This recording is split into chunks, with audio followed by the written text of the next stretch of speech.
the Sun and the Serpent.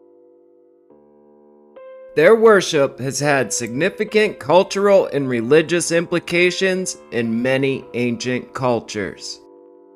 This right here is for the students of those ancient sages that developed the ancient rites and passages. And if you can look past my corny little intro here, thank you for watching and welcome.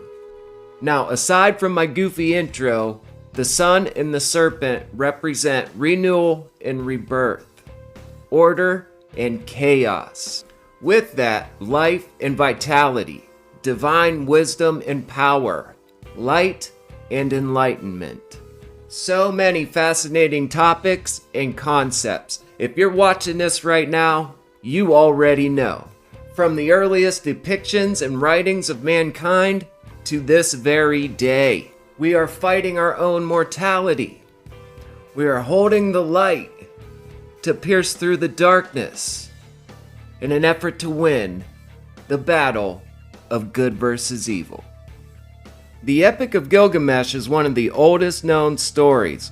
It follows a powerful but arrogant king in his quest for immortality.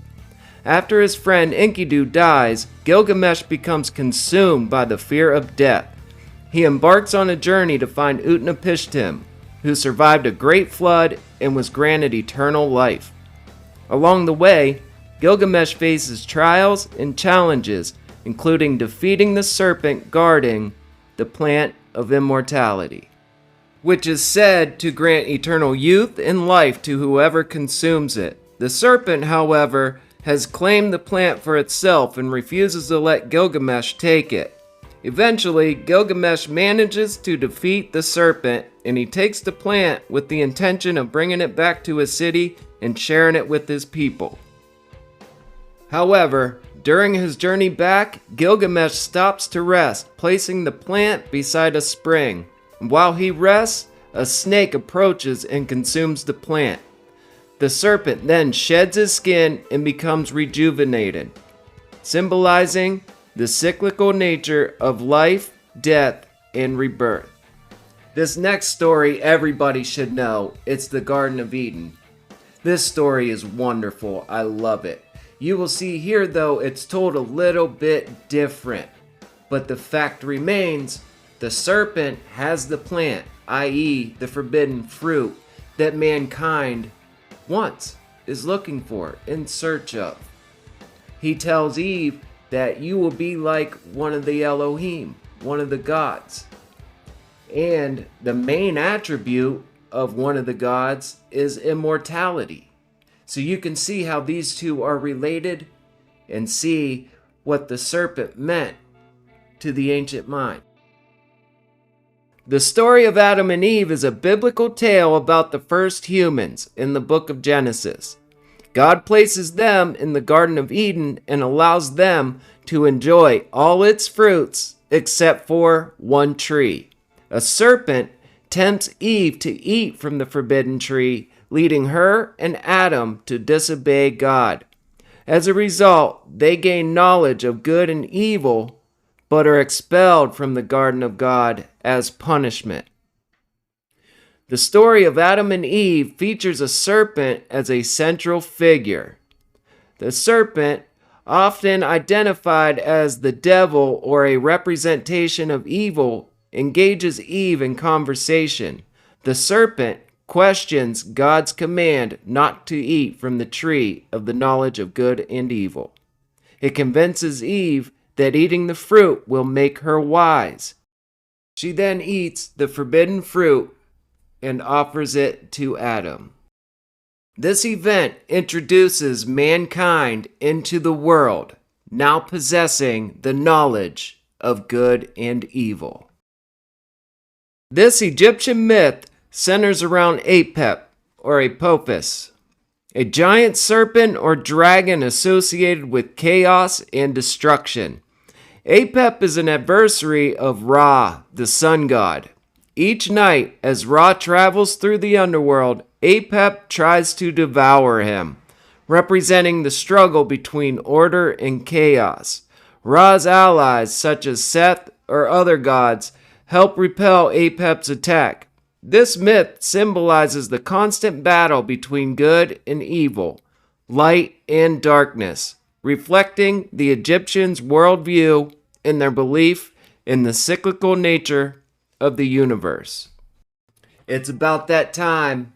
Hey, I'd like to say thank you. Thank you so much for watching, just for taking the time. I appreciate it more than you know. If you would, please hit the like button, hit the sub button. That would help me out so much. We got order and chaos, but together, creation and destruction marry, and out rises rebirth. Let's move on to Greek mythology.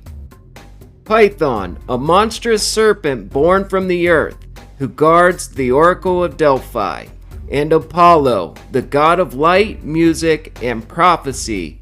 He kills Python with his arrows to avenge his mother, who was pursued by Python's mother, Hera. After slaying Python, Apollo takes control of the Oracle, making it his own sacred site. This story symbolizes the triumph of divine order over chaos, and Apollo's victory solidifies his role as a prophetic deity.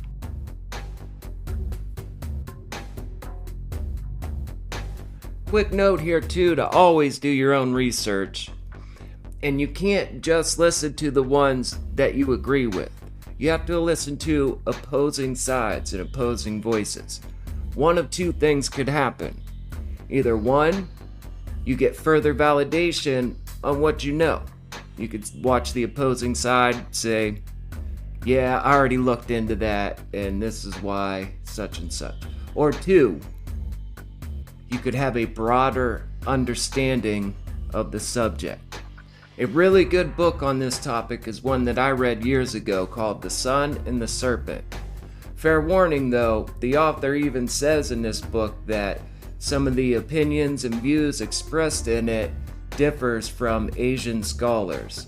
And hey, the scholars are the authority. There's a middle ground for sure, but it's very good. This thing reads like a list of statements too. He says, like, when Alexander first came in contact with such and such people, they were this tribe, and then it says all surrounding tribes, and then this chief from this village married the chief from this village's daughter, and like just a list of statements. It's kind of, you read it, check it out, you'll see what I mean. But it's really good. The Hindu Nagas.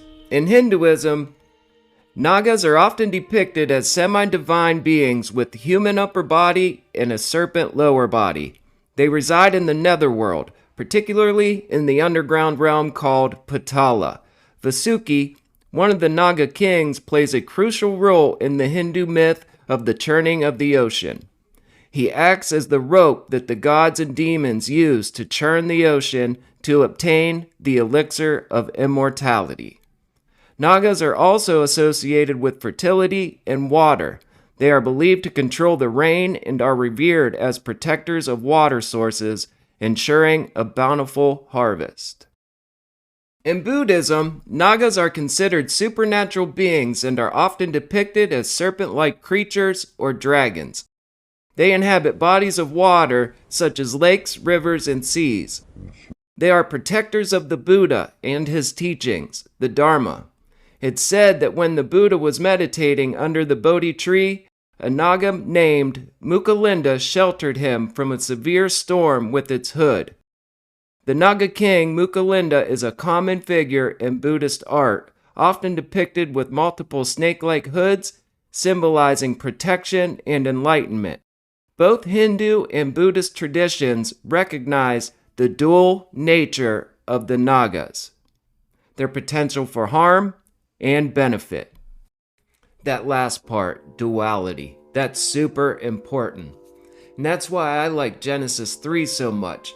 They said the potential for harm and benefit. the serpent did offer Eve a benefit. You will become wise. You'll become like one of the Elohim. Problem is, you can't stay in the Garden of God possessing this knowledge.